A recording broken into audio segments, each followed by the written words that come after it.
पोइ गुलनार माई खां जेको आहे जांच करण जी कोशिशि कंदो त इन खां नौकराणी खां पुछूं त इन को अहिड़ी ॻाल्हि को दुश्मन अहिड़ी शइ वॾे साईं जे ॾींदे वठंदे का ॿुधी का कन का काल।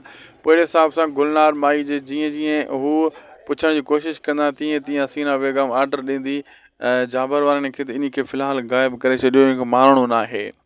पोइ जाबर जेको आहे उन खे गुलनार खे ग़ाइबु करण जी कोशिशि कंदो।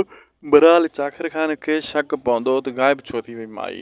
हीअ बहाना कंदा त भई दवा वठण या हेॾे वई ॻोठ ॾे वई फलाण, मतिलबु कोशिशि चोरी कंदा। सरेआम चांवर वारा बि गुलनार जो नालो कोन खणंदा चाकर खान जे अॻियां। ऐं चाकर खान खे शक पवंदो त को त अहिड़ो माण्हू आहे जेका सबूत मिटाइण में लॻो पियो आहे।